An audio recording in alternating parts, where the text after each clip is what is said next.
If you look at travel marketing data for 2024, you immediately hit a paradox. Consumer desire to travel is surging, but household wallets are shrinking.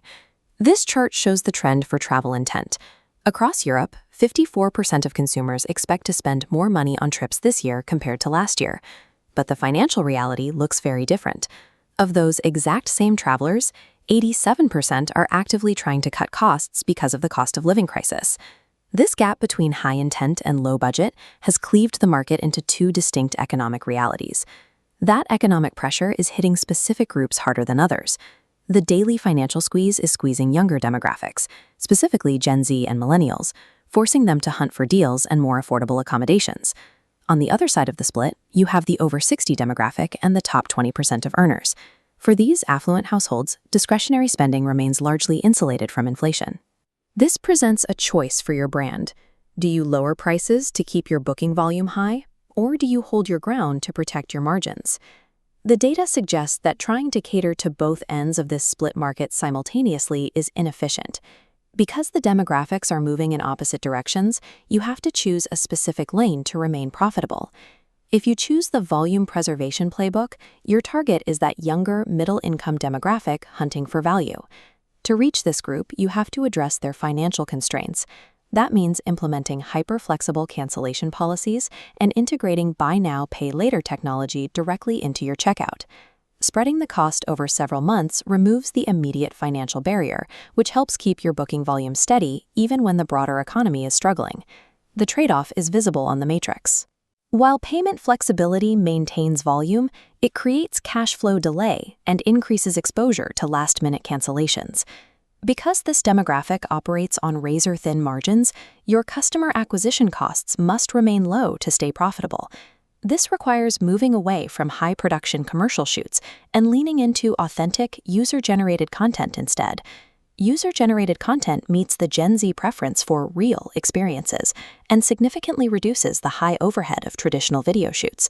The cost of this approach is surrendering absolute control over your visual identity and committing your team to more active community management to find and curate that content. To win the mass market in 2024, you have to accept higher operational complexity and a less polished marketing style to maintain volume at a lower price point. The alternative is the margin defense playbook.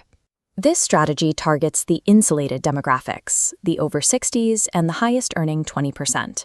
Instead of dropping your nightly rates, the primary pricing strategy here is value-added pricing.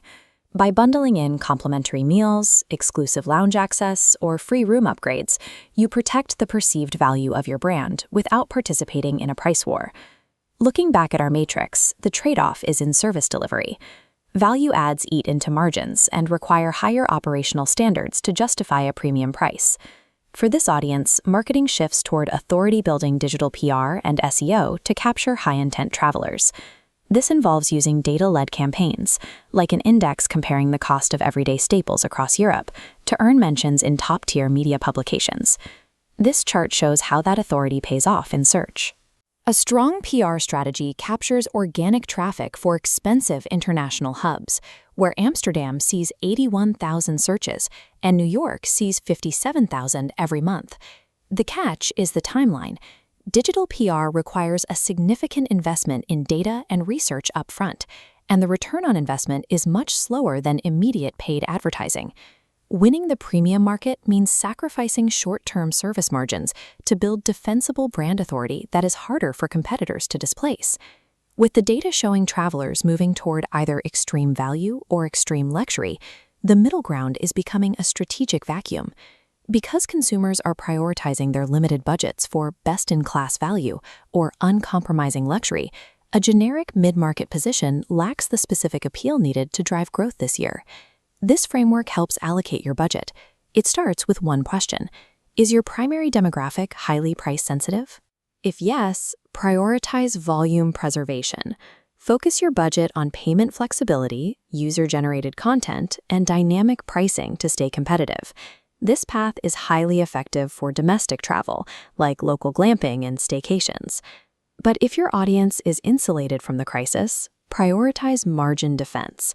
Keep base rates steady, bundle upgrades, and invest in data-led PR for organic authority. This is the lane for brands capturing the high margins and resilient demand of major international travel hubs. Look at your core demographic data immediately. Once you identify which group is driving your current bookings, commit your resources fully to that lane to maximize your profitability this year.